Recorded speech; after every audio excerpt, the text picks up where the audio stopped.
Mrs. Pickens, your alarm is set for tomorrow at 7 a.m. In case anyone else missed that, I heard it here. I don't know why your phone decided to inform us of all that, why I decided to repeat it. I have no idea. Colossians chapter 3. Colossians 3, when you find your place, we go ahead and stand this evening. Sometimes I step up here and I hear something like that, and in my head I know I should not say this, and I did. So there's that. Colossians chapter 3. We're going to start reading in verse 1. It says, "If ye then be risen with Christ, seek those things which are above, where Christ sitteth on the right hand of God. Set your affections on things above, not on things on the earth. For ye are dead, and your life is hid with Christ in God. When Christ, who is our life, shall appear, then shall ye also appear with him in glory. Mortify therefore your members which are upon the earth, fornication, uncleanness, inordinate affection, evil concupiscence, and covetousness, which is idolatry, for which things' sake the wrath of God cometh on the children of disobedience, in the which ye also walked sometime when ye lived in them. But now ye also put off all these, anger, wrath, malice, blasphemy, filthy communication out of your mouth. Lie not one to another, seeing that ye have put off the old man with his deeds." We'll go ahead and stop there for right now, and let's have a word of prayer. Lord, I want to thank you for the time that we can spend in your word this evening. Lord, I thank you for the privilege we have to meet in your house, Lord, and be able to open your word. I pray that you will speak through me this evening, Lord. Help me and maybe the things going on in my life to not get in the way of what you have for us tonight, Lord. And I pray that you will just use this time. I pray this in your name. Amen. You can go ahead and be seated. Last Wednesday, we started this in Colossians 3, where Paul is teaching this church, and I spent some time. I'm going to kind of take a brief moment here right now, but real brief. I spent some time last week. He's teaching to those that are risen in Christ. For the child of God, those who have accepted Christ, these things are expected of you, is how we looked at this last week. These are our expectations that Christ has for the Christian. And as I studied for it this week and kind of spent some time thinking on it, I guess it got me thinking, this idea of these are expectations that Christ has for us. We don't, normally at least, we don't like expectations. Most people will fight against expectations. There have been, over the years, multiple parenting books written, some by men that I agree with, that have the concept that you should expect nothing of your kids. I read one. I thought this was, I don't know. His concept was you should expect nothing of your kids, and then you'll never be disappointed. It sounds terrible, but the concept behind the book is that expectations lead to disappointments. And while I don't agree with that, here's why. And when he explained it, it makes sense. Because so often the expectations that we set are unspoken and unreal. We have these expectations, and again, his is a parenting book. We have these expectations maybe for our kids, but where we've set them is a place that unless your child is the Son of God, they're not going to hit that expectation. I'll be honest, as a parent, it's something I have a hard time with. Lisa and I, we had Josh. Josh was 9 months old when Lisa thought we should have another kid.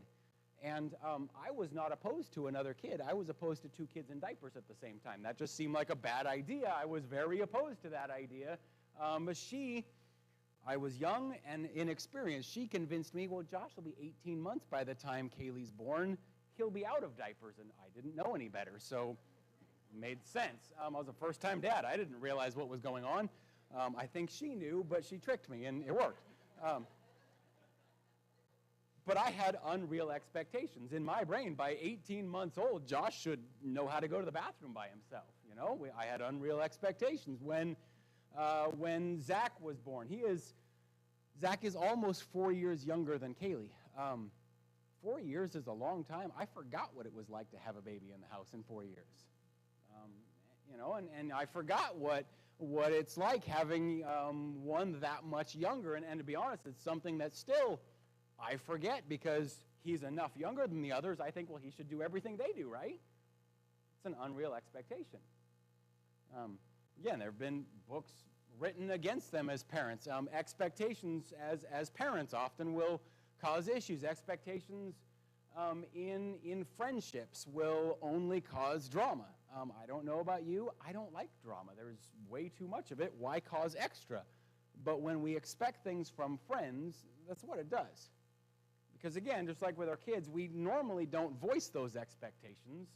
We just expect them. You know, that mentality of, well, I did this for you, therefore you're automatically going to do that for me, right? And then when they don't react how I expect them to, well, then we get upset about it. All because I had an expectation.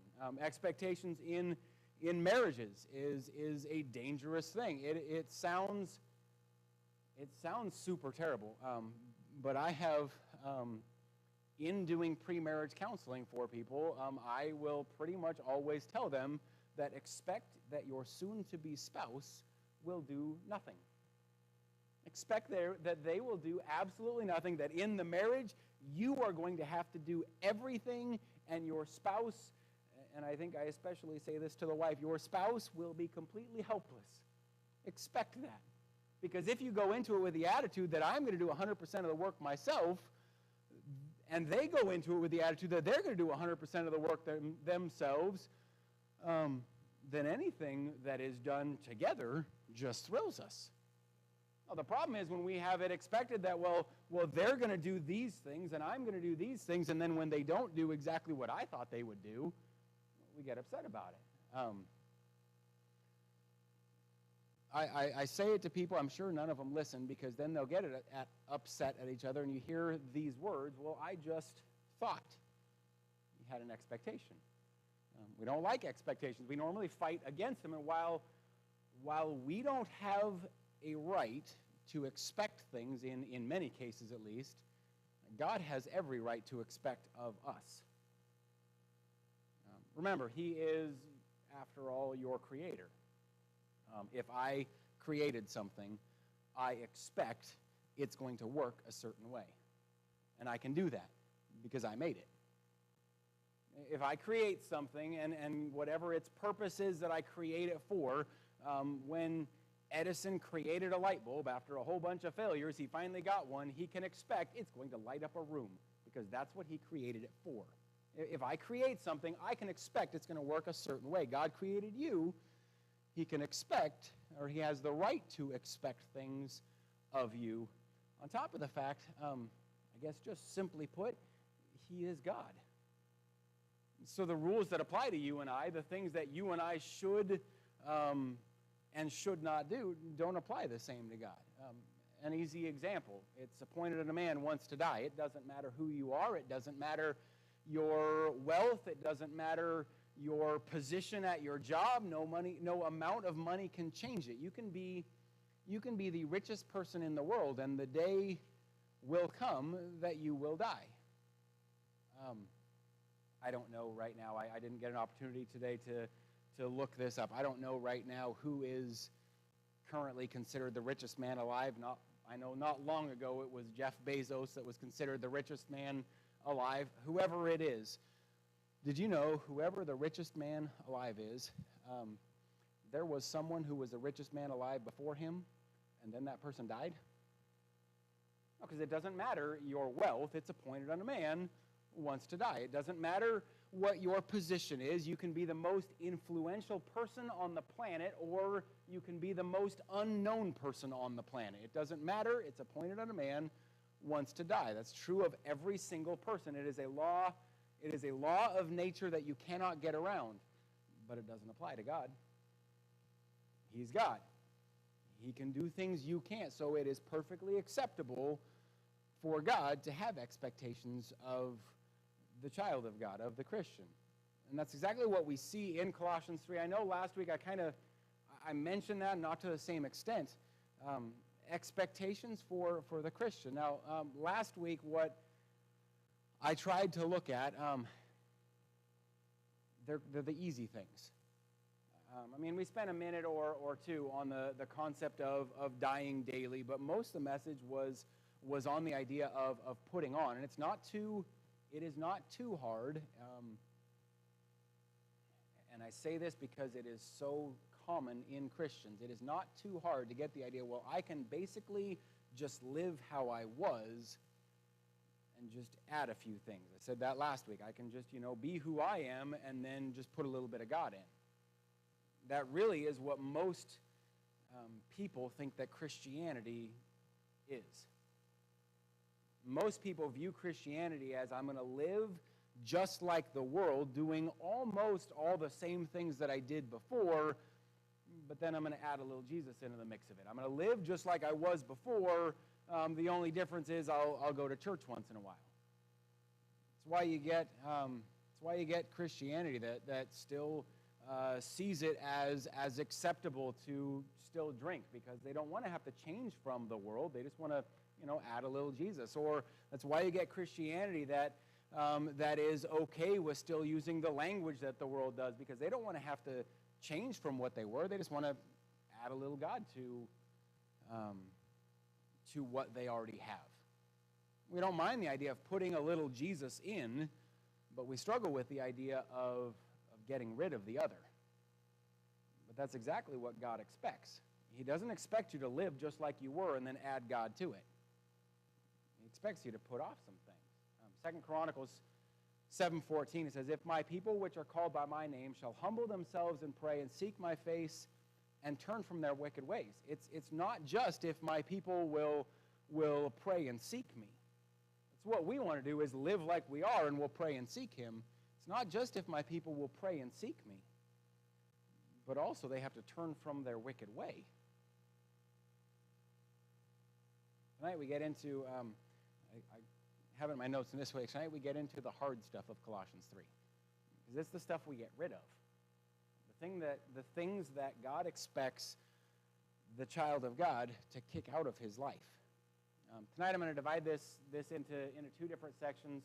It's kind of what the passage does a little bit. So I'm going to divide this into two different sections. The first, I simply have titled as this, mortify. Mortify is kind of an odd word, a weird word. There are a lot of words you look at, and over time, their meanings have changed. I think that's weird, but that they used to mean one thing, and now we view them a different way. Give the example of the word gay. You hear it in like an old Christmas song, and it causes kids to ask the question, well, why are they putting on their gay apparel? What does that mean? It's because before the world twisted it, it meant something completely different. It meant happy. It meant joyous. There are a lot of words that really are that way, that you read Old English and it can be really confusing, because we see a word and we assume its meaning as what we think it is, but it used to mean something way different. Well, mortify is one of those. We think of mortify, and current definition, I found this interesting. I looked it up in a current dictionary and in Webster's 1828. So current dictionary, mortify means to embarrass, to humiliate, which I think that's what we normally think of when we think of the idea of mortify. I was mortified by that. What we mean is I was embarrassed. It was terrible. I was mortified that you saw me trip and fall off the platform. That would be embarrassing. According to Webster's 28 dictionary, so, a few years in there, mortify is to destroy, subdue, or kill. Hey, hold on. If I fall off the platform and I say I was mortified that I fell off the platform, probably doesn't fit, because I was not destroyed, subdued, and killed because I fell off the platform. I was embarrassed, was not destroyed, subdued, and killed. That's a lot stronger meaning than just I was embarrassed. I was humiliated. No one likes to be embarrassed. No one wants to be humiliated, but it's way worse if you're destroyed, subdued, and killed. So with that definition in mind, let's read verse 5 through 7 again. Chapter 3, verse 5 through 7. "Mortify therefore your members which are upon the earth, fornication, uncleanness, inordinate affection, evil concupiscence, and covetousness, which is idolatry, for which things' sake the wrath of God cometh on the children of disobedience." So rather than looking at them each individually on this list, I'm going to kind of categorize them into two different areas. Things that Paul says we are expected as a child of God, that you will kill, destroy, and subdue these in your life. Not just that you'll, be embarrassed about them, not just that you'll be humiliated about them, but that you will kill, destroy, and subdue them in your life. I'm divided this way. The first is sins of the mind. And I know I'm doing this a little bit backwards, but I have a reason. The end of the verse is verse 5 and 6. Where are we at? Yeah, end of verse 5, sorry. It has evil concupiscence and covetousness. Evil concupiscence is defined as a strong desire. It's a sin of the mind. We know what covetousness is. When we see something that someone else has and we get that, well, I just can't live without having that for myself. The two go hand in hand with each other, because that's where it starts. We get a desire for something. We get that mindset that I have to have it and I can't live without it. And very often it consumes us. Very often it becomes the only thing that we think about, and it becomes the only thing that we care about, and it pushes us to act. This is a totally different arena, but shows the idea of the mind, sins of the mind. A boy meets a girl and he decides that she's the one for me, and he knows nothing about her. He saw the color of her eyes and was enamored with the color of her eyes that he forgot to listen to her name, so he has no clue, but he's sure she's the one, because that's how every teenage boy's mind thinks. So most boys starts off with a thought, and they'll think about that girl constantly. They don't know her name, but she's beautiful, and she said hi, so she must be the one. And they think on that, and guys, I'm not wrong here, they think on that over and over and over and over until they finally decide to act and find out her name and try to get to know her, and on it may go. Something that started with the mind becomes more. Sin works the same way. It starts in the mind and consumes a person's thoughts, and it becomes all they think about, and it becomes all that they care about, and it consumes them, and it ruins other aspects of their life until they finally decide to act. Paul says, Christian, kill that. Kill that. When that evil thought pops in your mind, subdue it. Destroy it. I want to say, you're human. You won't stop having evil thoughts. We live in a sin-filled world, and we are sin-filled. If you're a child of God, it's been washed under the blood, that does not mean you are going to be perfect. There are so many things around that are put in place that cause you to think things you shouldn't. That does not mean you should dwell on things you shouldn't. Subdue it. Don't use a modern definition and just embarrass it. No, kill it. Don't allow it to take root in your mind. Mortify the sins of the mind. Second, that I have this divided into are mortifying the sins of the heart. Again, in verse 5, I'm not going to have us read it again right now. I understand it's an if I can speak, it's an awkward topic, but it is for me too. I don't plan on being here long, but it's Bible and very applicable for our world we live in. These things listed in verse 5, they're all sexual sins. I don't think that is just unique for our time, but I know it is true in our time. And I think it's made worse with all the different access points of TV, movies, social media, and all of that, that not only is it that you see this sort of junk, but it's there to make you think that it's glorified. It is made to look like the things that the Bible is telling us we ought to mortify and kill and subdue. The world makes it look like, well, these are the things that you're supposed to do. These are the things that are normal, and these are the things that you ought to be doing. As As a 17-year-old, I worked construction, and I worked with all lost guys. And on the crews that I worked with, I was very much made out to be the weirdo of the crew because I wasn't doing a bunch of junk with a bunch of girls. I've heard Christians use the excuse, well, that, times weren't the same when this was written as they are now, and it's different now and all that. I just know my Bible says mortify that. It's nothing that a Christian ought to be doing. We need to subdue and kill it. It's a sin of the heart, and my Bible tells me the heart is desperately wicked. It's always, I don't know, I cringe a little. Every now and then you'll hear a pastor say it, or you'll hear people say it on a pretty regular basis.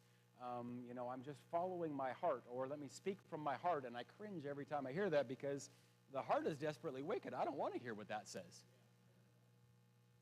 As a Christian, reality here, as a Christian, I ought to follow God, not my heart. Paul, talking to Christians, gives them a list of things expected by God. Mortify. Secondly tonight, put off. Look at verse 8 and 9 with me again. But now, put off all these: anger, wrath, malice, blasphemy, filthy communication out of your mouth. Lie not one to another, seeing that ye have put off the old man with his deeds. He gives a list. These are things that you need to subdue and kill. Don't even let the thought linger. And then he gives another list that things that you used to do that need to be used to do's. Does that make sense? Things that, before you were saved, you did these things. Don't do them now. Again, I broke into two different sections. Sins of emotion, anger, wrath, and malice are on that list. I looked up the definition of these three words, and they are in progression, which is how sin usually works. Sin usually works in a progression. It starts off with something that we think is small. Most of the time, something that we think, I can control that. Yeah, maybe we know, this is probably wrong, but it's little, and I can handle it. I can control it. And then it grows out of control. There's a song that says, sin will take you farther than you want to go. It'll cost you more than you want to pay and take you further than you want to go. It's true, because it works in a progression. Starts small and just keeps growing bigger and bigger. These three that we're looking at right now starts with just anger. Something that was done that bothered me, and I allow it to fester. I allow myself to be bothered by it, and rather than putting it off, now I'm just going to keep letting it build, which then moves it into wrath. Wrath is defined simply, I thought this is great. You know what wrath is defined as? Extreme anger. It's just the next step. It started small. That person did something to annoy me, and rather than forgive them and move on, or rather than even, confronting with the situation and dealing with it, I just stewed on it and let it build up from this mild annoyance to extreme anger, and a lot of people do that. It is shocking to me how many people have the mentality, well, I just need to be angry for a while.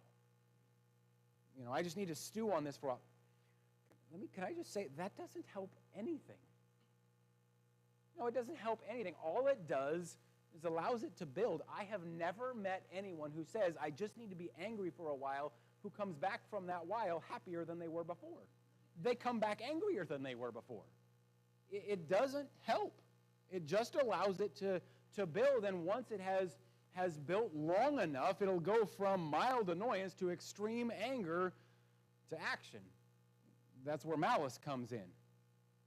Now you're acting on it. Depending on the level that this has built to, it might mean, saying someone that hurts the other person, something that you'll regret later. Sometimes it means doing something that hurts another person. You think about most abuse or domestic violence cases, and I'm no expert, I understand that, but at least from the little bit that I do know and little bit I researched for this message, most start from something really small that for years they've stewed over and let bother them, and it finally built up to enough that they act. Things like road rage, and I'm preaching to myself right now because I get upset when people cut me off. It starts off as something small. You know, they cut me off and didn't use a turn signal. It happens to all of us, and it's extremely annoying. But let's be honest, that's not that big a deal. I mean, and again, I'm preaching to myself here. It's annoying. It's not that big a deal. I'm looking at Brother Hohenstreet on purpose on this one, too, because he and I have spoken about this. I know we're in the same boat here. It's annoying, but it's not that big a deal. But for some, it builds until they're on the shoulder, you know, beating the snot out of each other about it. It started small, and it grew. I mentioned last week divorce. I heard a story once, and I actually kind of briefly mentioned this last Wednesday night about a couple who got divorced, and the reason that she gave for leaving him was for years they had been married, and he never put the cap back on the toothpaste. This was her reason. It was a mild annoyance that was allowed to grow until she acted in an extreme way. A biblical example, Cain and Abel.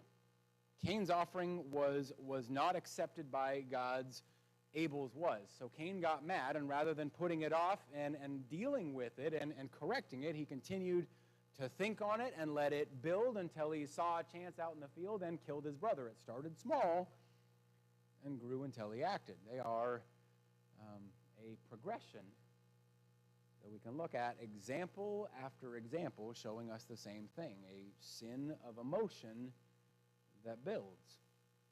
Christian, put it off. Again, I'm not saying don't ever get mad again. That would be unrealistic. I would love to say, you know, that there's a way that you know, you can come to the altar and say, God, I never want to be angry again, and nothing is ever going to annoy you again. That would be really great. You know, I would love to say there's something you can do that's going to cause you to never get angry. I wish it were true. But what I am saying is you can choose to not let it build. You can choose to put it off while it's still small, to deal with it while it's still that little thing before it's built. Put off sins of emotion. Put off sins of the tongue.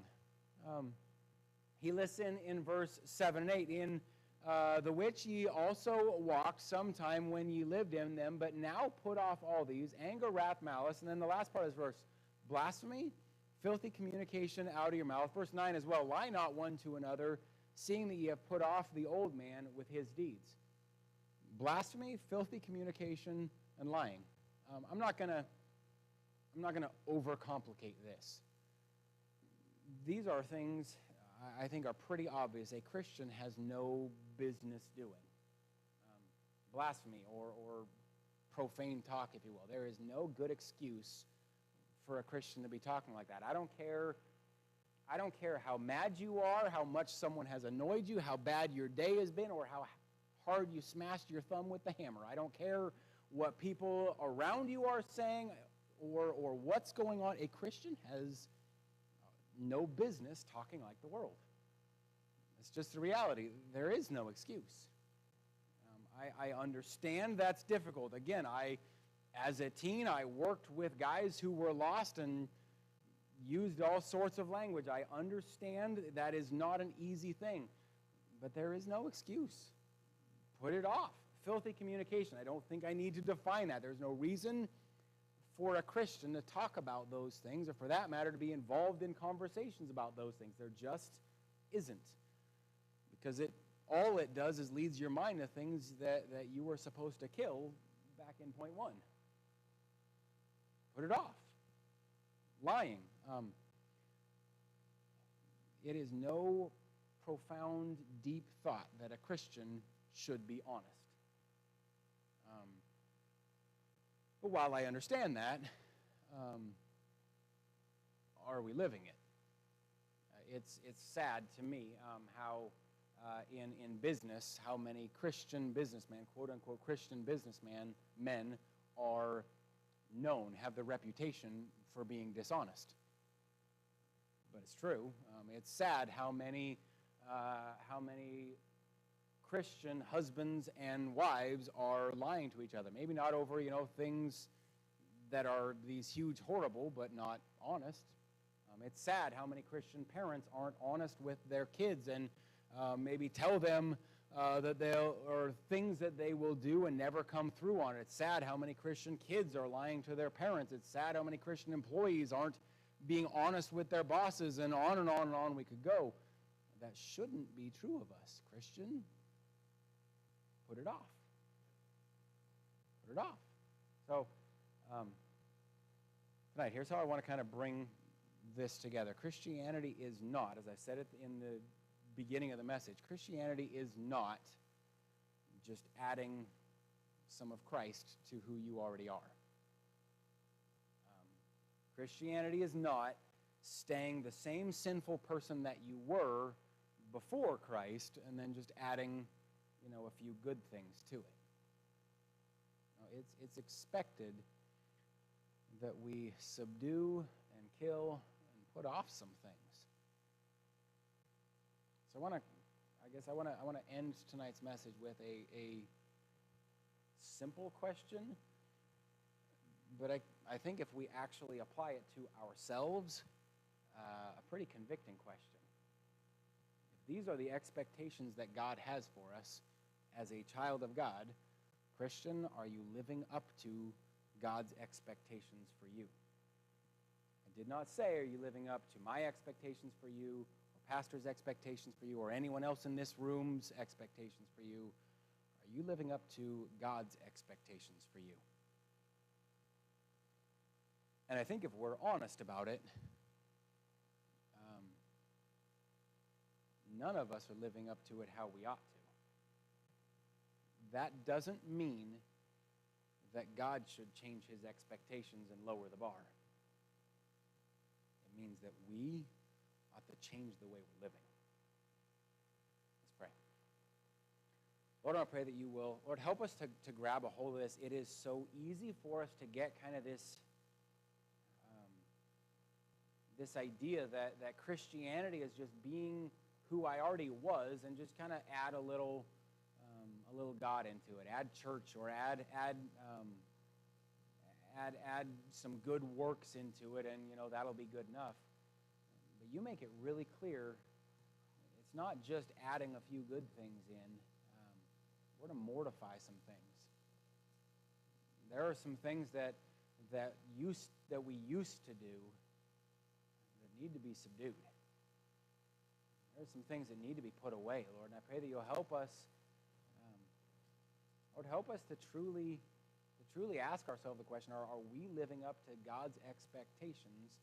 And I think when we see clearly we're not, Lord, rather than thinking you ought to lower the bar, Lord, help us to see that as a challenge that I need to change some things in me. I pray this in your name. Amen. Yeah.